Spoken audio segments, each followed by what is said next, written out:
这画儿是什么意思？想跟你讲一个故事。希腊神话中有一个传说，相传天上众神失和，世界面临灾难的边缘。在这个危急的关头，一位白袍金冠的女神忽然挺身而出，担起了调停和审判的重任。她一手持着天平，一手持着利剑，以布条蒙眼。天平代表了选择，利剑代表着审判，蒙眼象征着正义。她就是被后世尊称为正义女神的忒弥斯。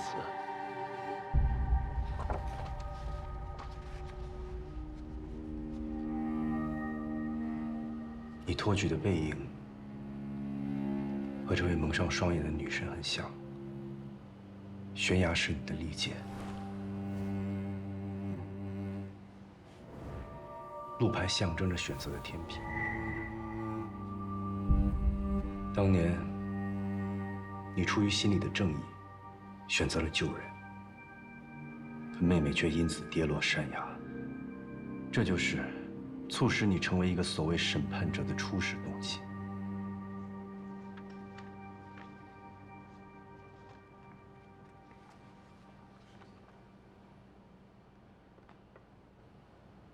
沈警官，你们当警察的应该比我更了解，这个世界上每天都会有人突然离开，没有原因。找不到答案时，我周围人都会告诉我，是天意，是命数。小娟的命数可能就到8岁，她就该走了。没有登山队，她也可能因为其他事情走了。我自己选择不追究这件事情，有错吗？这不是什么天意，是因为当年那些登山者的一意孤行，才造成了这样的后果。而且他们没有一个人愿意跟着你去搜救妹妹。你仇恨他们，因为妹妹的死已经成为了你心里永远过不去的死结。所以你开始把自己变成了一个审判者。你要惩罚那些只顾自己生死、不管他人死活的人。你处心积虑去设立了这样的一个选择机制。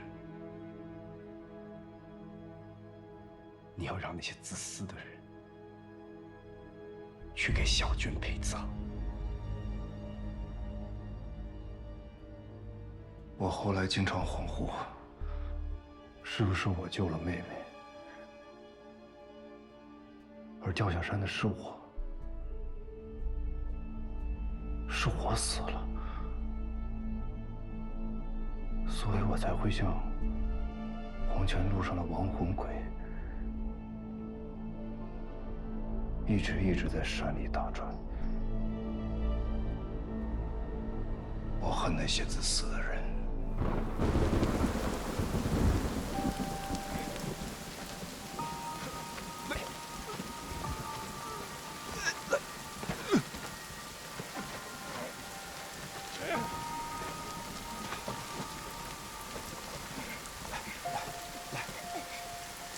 我来，我来。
舒淇，舒淇，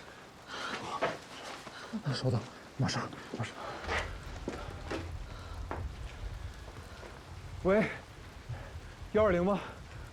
我们这儿有人摔伤了，摔得很严重。地址在丰都山丰都村。啊，对。你到了，我马上出去接你们。好，好。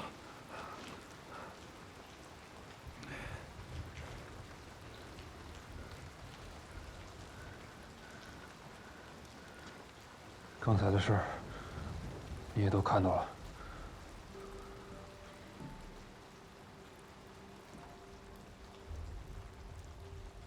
反正现在我在这个世上，也没什么牵挂了。吃牢饭还是吃子弹，都一样。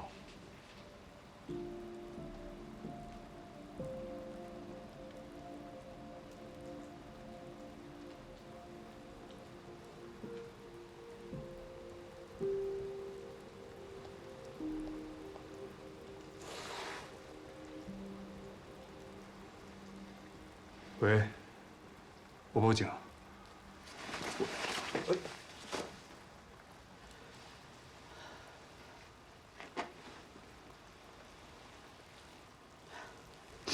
喂，你好，我报警。我今天跟我的丈夫一起去爬丰都山。爬山的时候，我从山上摔下来了。我老公他失踪了。啊，是的，我拨打过120急救。谢谢。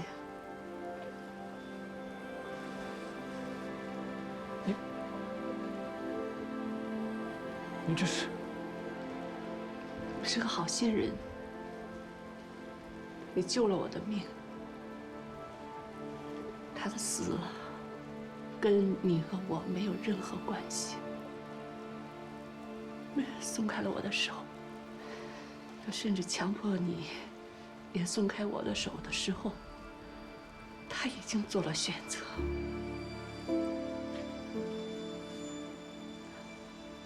他想杀我，没杀成，结果自己把自己的命搭进去了。这就是恶有恶报。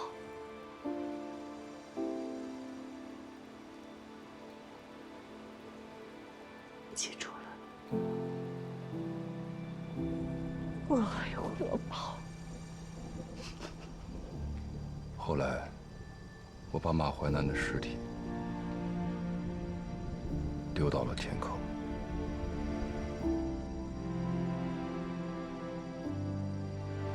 所以你承认了，马淮南是你杀的？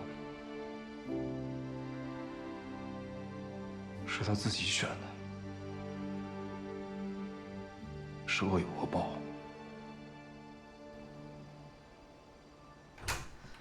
程队，这是在长风家里找到的，没有放在那个遗物行李箱里。张思静。张思静。里面有他的手机，还有一份遗书，说而立之年不堪家庭逼婚压力，所以决定自杀。尽快破解手机里的信息。是。这个人见过吗？叫小静，全名张思静。没见过。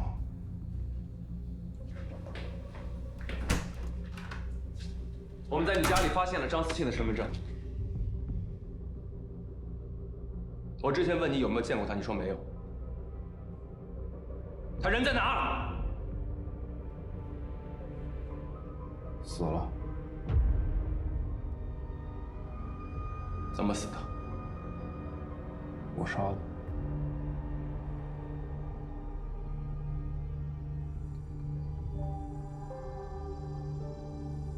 怎么杀的？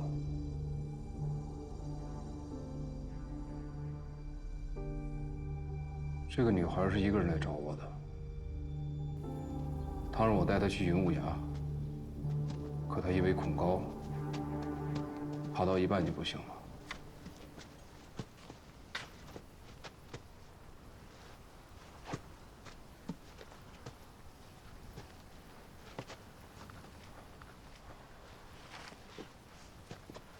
你恐高啊？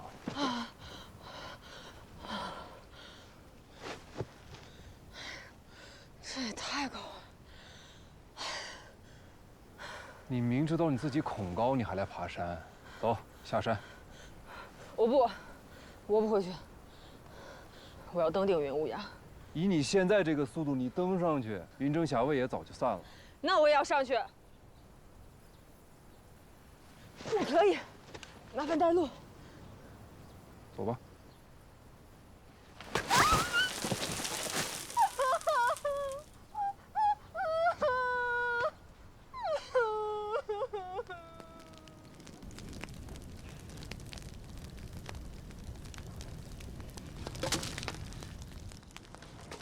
怎么想着一个人上这边来？网上搜到，他们说这儿风景好，在这儿长眠应该不错。年纪轻轻的，动不动就想死，死就能解决问题了？死确实解决不了问题，但是死能解决有问题的人。我就是那个问题。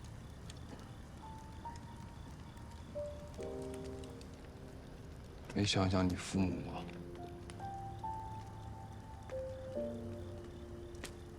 就是想了才决定的。跟家里人闹不愉快了，有话好好说，说开就好了。不是所有的人，所有的事儿都能说得开的。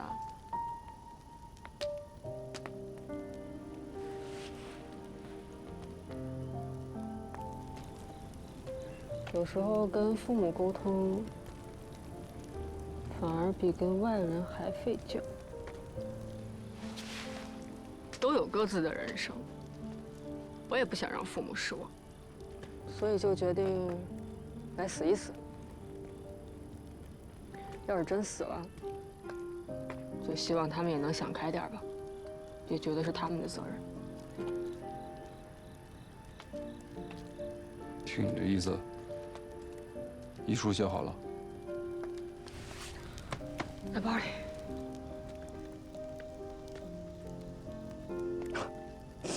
可惜啊，没想到连死都这么难。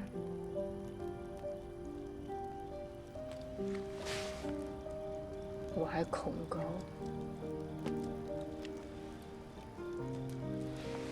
你有没有什么别的办法？要死得干脆利索的那种？没有。怎么可能没有？这不是自杀深谷吗？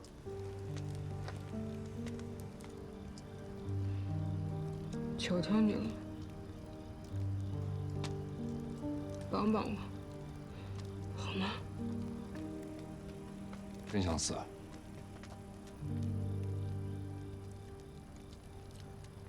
我那儿有把柴刀，刚磨过，你可以试试。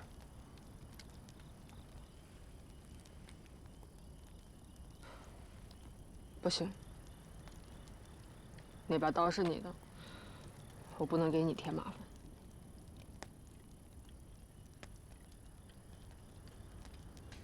那你就跳湖呗。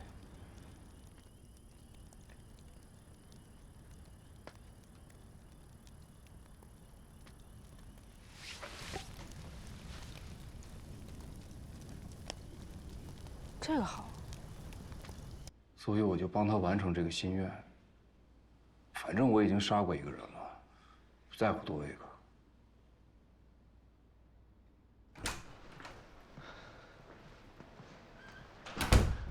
从长风的筛选机制可以看得出，他不是一个滥杀无辜的人。这么痛快就承认杀了小静，没理由。蒋峰，通知打捞队，在长风交代的区域扩大搜索范围。好。他为什么要这么做？陈队，张思静的手机数据恢复好了，最后一通电话打给了一个叫刘新瑶的女孩。我查看了他们俩的社交媒体，都发过和对方的合影，两个人应该是朋友。这个刘新瑶经营了一家咖啡馆，就在本市。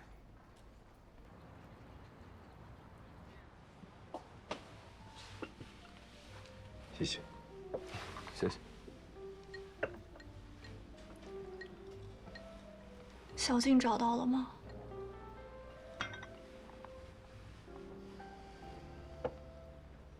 还没有，但我们发现他在失踪前接到过电话，是你打给他的，所以就想找你来了解一下情况。那天他爸妈来找过我，问我知不知道他在哪儿，好像还挺急的。我给他打了几通电话，他关机了。我以为是他又被禁足了。小静和他父母经常吵架，被禁足。他父母管得很严，包括他吃什么饭、穿什么衣服、找什么工作、交什么朋友。那，你知不知道最近他跟他父母有什么矛盾吗？他父母最近经常到处求人给他介绍相亲对象，反正每一次介绍都能大吵一架。小静只能逃到我家住，他爸妈居然直接报案说他失踪了。小静那天来我店里哭了2个多小时，最后还是回去了。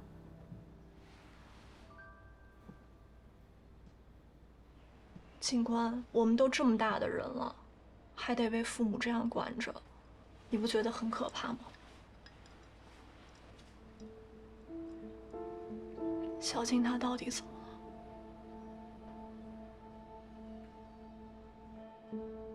还没有找到他的下落。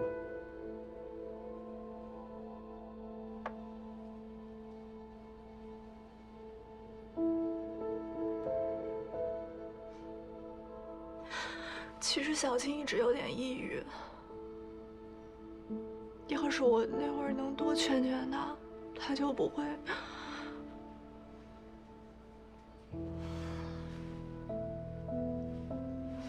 对不起。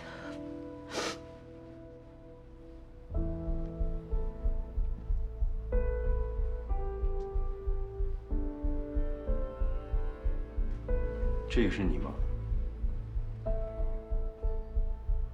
是，我和我的朋友。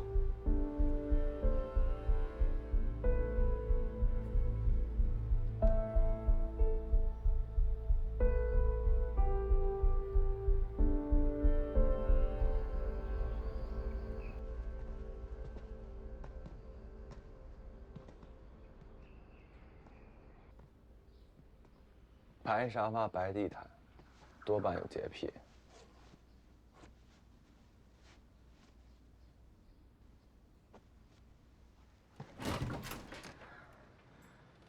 你们好，这次来是好消息还是？我们还在调查，有一些关于小静的情况，想跟2位再了解一下。快请进来，请进。老张，你下来，警察同志来了。请坐。好。你们家这装修挺别致的。哦，是我爱人经营一家设计公司，所以房间内的陈设上，某种程度可能会有一点偏执。那不叫偏执，对能追求到的完美视而不见，那是件羞耻的事情。谢谢。那小静的私人空间呢？也是这样吗？说起来，小静跟我们完全不一样。他的房间永远都是乱糟糟的，我跟他妈妈就经常帮他收拾一下，一收拾，他就发脾气。对，一收拾就发脾气。我能去看看他的房间吗？哦，可以，楼上的房间就是。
这次我们来，主要就是想了解一下小静离家出走的具体原因。具体，我们从她的一个朋友那儿了解到，小静和二位的关系不是很好。小静的朋友，肯定就是那个刘新瑶。就是，这孩子也是个怪胎，放着家里开着好好的工厂不干，非要跑去开什么咖啡馆。有一天我路过那个咖啡馆，看见他在门口抽烟。谁正经女孩抽烟？就是。我们家小静，肯定就是被他带坏。但您怎么知道小静她抽烟？我在他包里也翻到了打火机和烟呀。这孩子也太不像话了。我知道他这么大了，翻他包不合适，可你说我不看看能行吗？你们都不知道这孩子的想法有多吓人。我跟他说，静啊，你趁现在年轻，赶紧找个对象，结婚生孩子。你以后到了绝经想要孩子没有，你后悔都来不及。你猜他说什么？啊，不结婚也能生孩子呀。等将来以后，我就到那个精子库去找一个优秀的基因，做一个试管婴儿。这不疯了吗？你说现在这孩子怎么想法都这么不正常？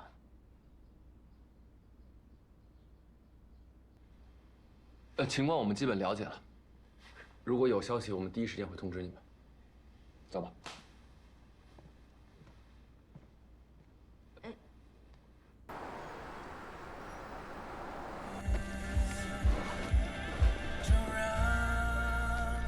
你好，小五。你好。关闭音乐。当前已关闭音乐。想什么呢？我在小静的床头看到了一本被翻得很旧的《月亮与六便士》，应该是她很爱读的一本书。我也读过啊。书里就写，主人公放弃了原来的生活，也抛弃了家庭和事业，为了艺术追求，跑到一个原始岛上，一个人画画。可以啊。那你知道这本书描述的主人公原型是谁吗？高更。解读很到位。但你知道刘新瑶的咖啡店里只挂了2幅画，都是高更的吗？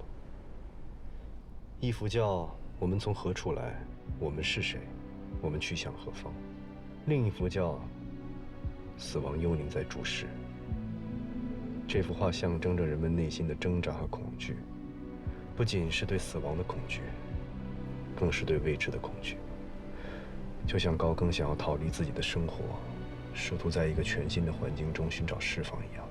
而这2幅画恰恰形成了一种对话，暗示了小静内心的复杂。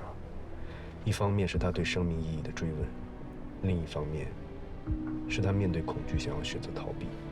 所以，我认为小静并不是真的想寻死，她只是想换一种全新的活法。哎，那你还知道什么高更的故事？高更应该很高吧？对，和你一样。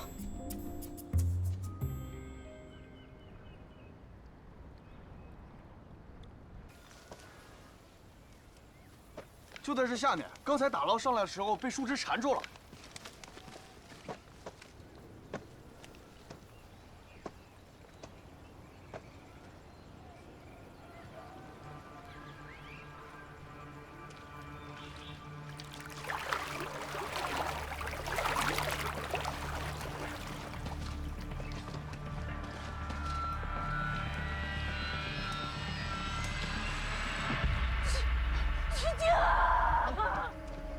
小静，你让开，那是我孩子。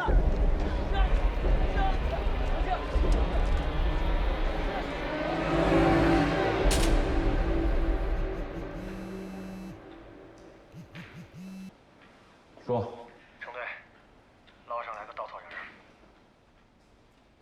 什么意思？稻草人？对，已经让小静父母确认过了。稻草人穿的衣服、运动鞋，还有背的包都是小静的。你看，还继续捞吗？你们继续。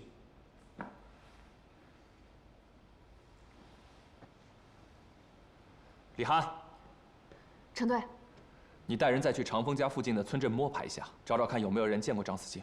是。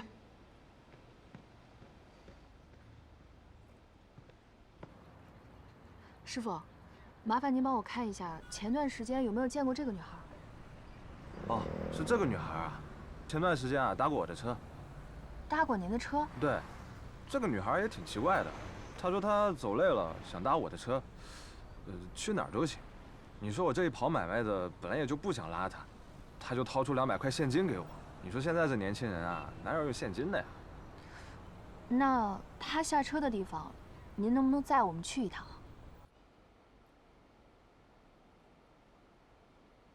我们找到了下游的一个村镇集市，在监控里看到了张思静。这个就是她。但是市集的摄像头比较少，小静走出画面人就不见了。市场里还有周边公交车线路，都没有人见过她。其他监控呢？这是唯一能看见她的一个监控。把她最后出现的画面再调出来。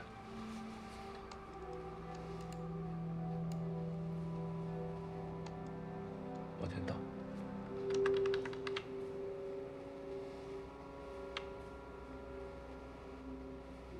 停。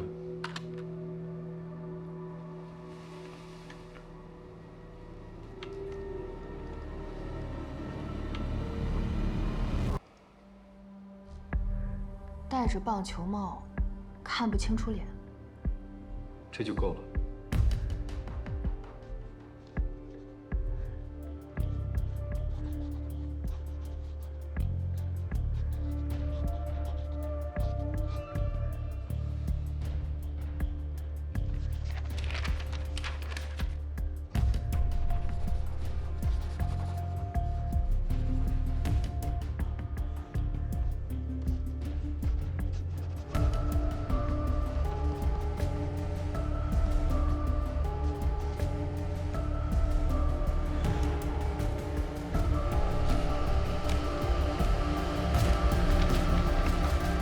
面部柯结节、下颌骨、颞骨乳突这几个骨点都一致。那我按照这个新的形象继续找。我觉得人已经找到了。刘新瑶的朋友，查查刘新瑶当天的行动轨迹。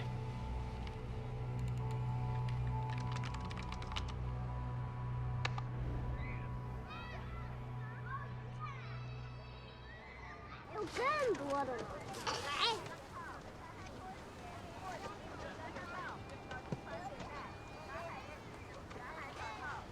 小静，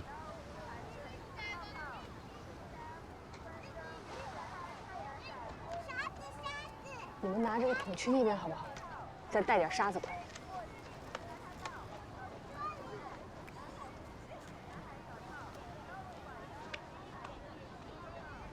你们认错人了。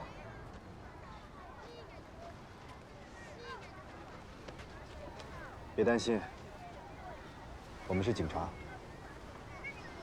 不是来劝你回去的。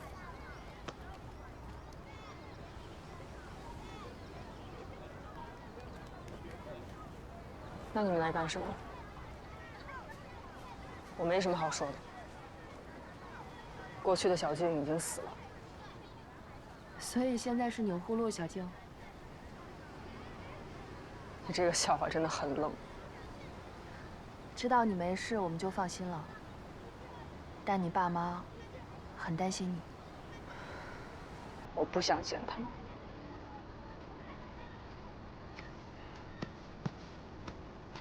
我理解你，活在误解和偏见之中，挺痛苦的。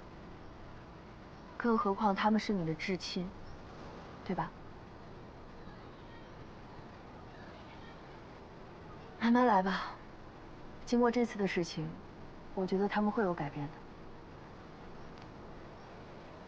给他们一点时间，也给你自己一次机会。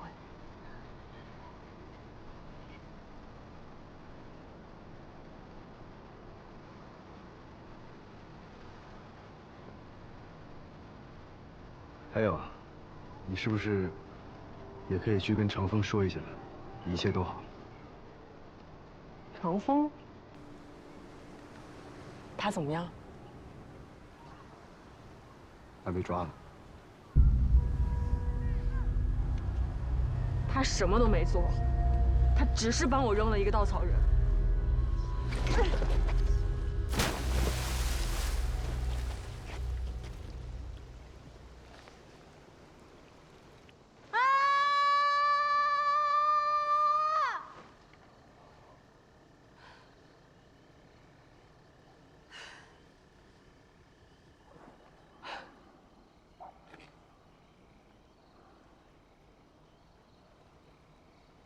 你已经死过一次了，现在开始，你可以有新的生活。可是我不知道该往哪儿走。去你想去的地方，去一个没有人认识你的地方。村里的人知道我来找过你做向导。如果我就这样一走了之，失踪了会给你带来麻烦的。我给你交换个秘密吧。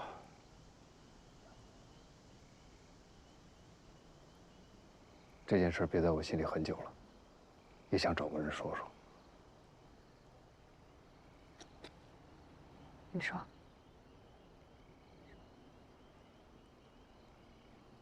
我杀过人，所以不在乎多你一个。万一警察来找你，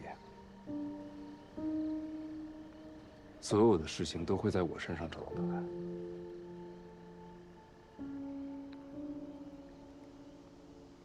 自杀对于家人来说是很痛苦的事儿，没有念想，你的家人就不会因此而自责，要不然一辈子活在自责里，太痛苦了。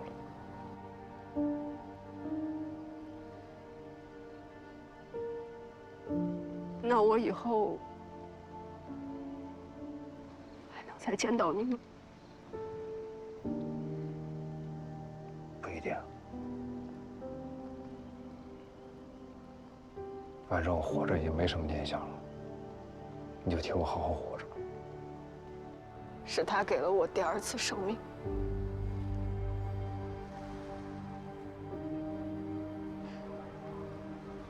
我能做些什么吗？为他？你已经帮了他，你救了他。是他救了我呀。你撒谎了。你没有杀张思静。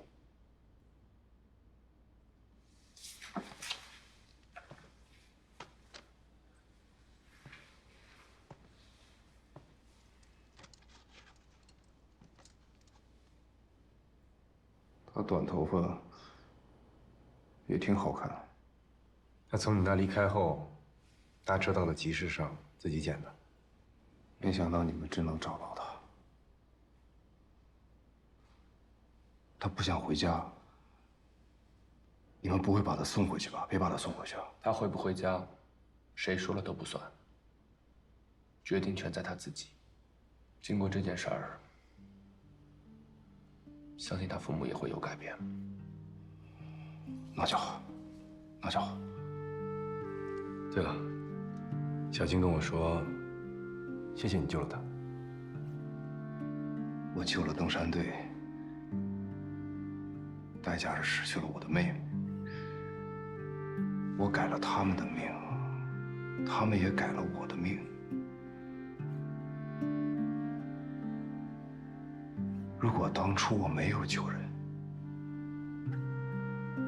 就不会和这么多条命遇见。以恶制恶，到最后发现，惩罚的还是自己。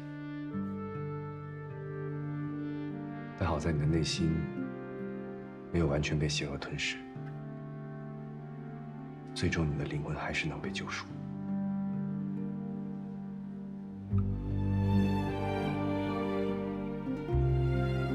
救赎。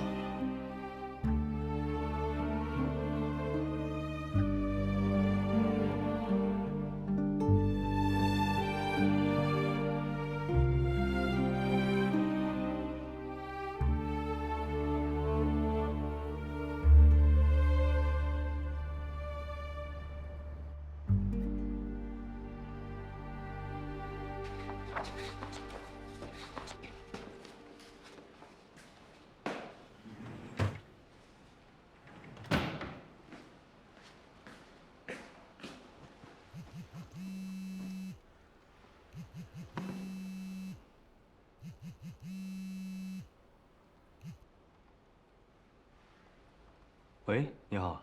你好，石先生，你那幅画被人买走了。那幅画都有人买，谁啊？是一位姓方的先生，他出价还挺好的，而且说是你的粉丝。哦，不好意思，那幅画我本来是要收回的。那您看……啊，没关系。这样，你把买画人的信息告诉我。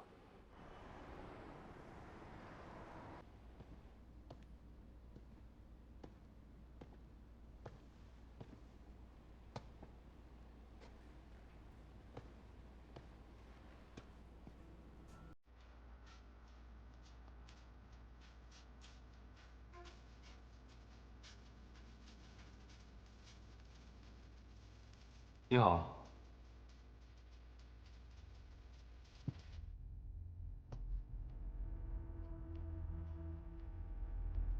是你？是你买了我的画？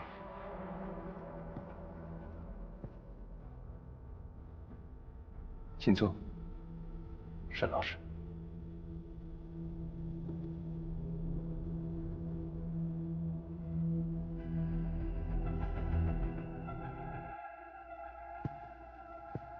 躁动的静物，我买了它。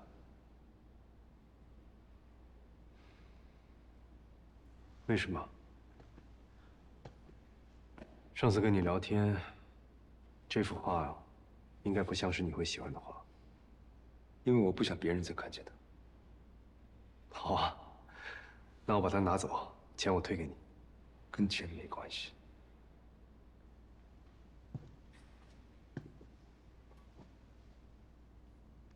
这幅画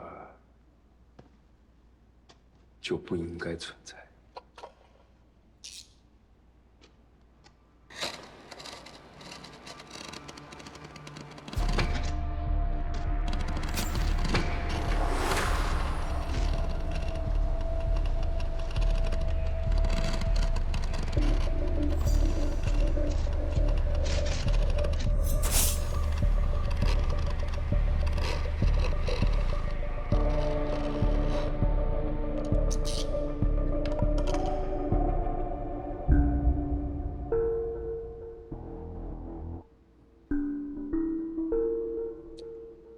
你看过我的梦？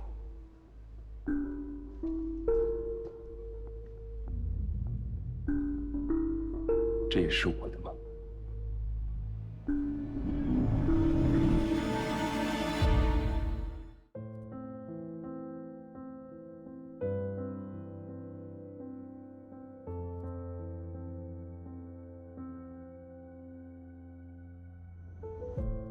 陷入凝望，拷问在想，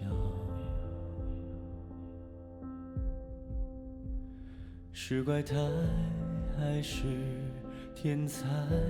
不过自笑比张。You the mind.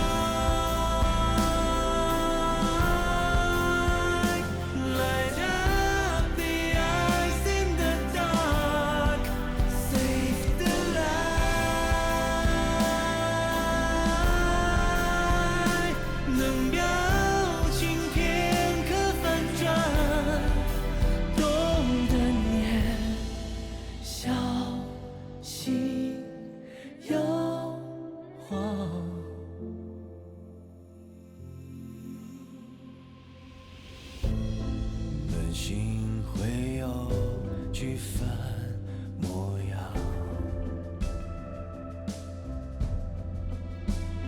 命运的笔触，抉择之余较量。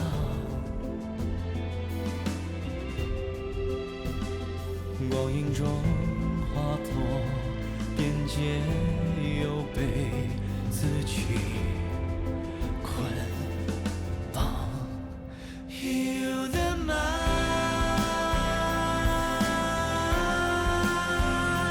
light up the eyes in the dark, save the light.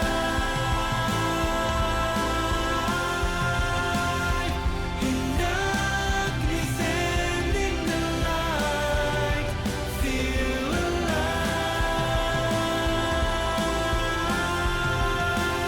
人世简单的笔画，是假象，也是真相。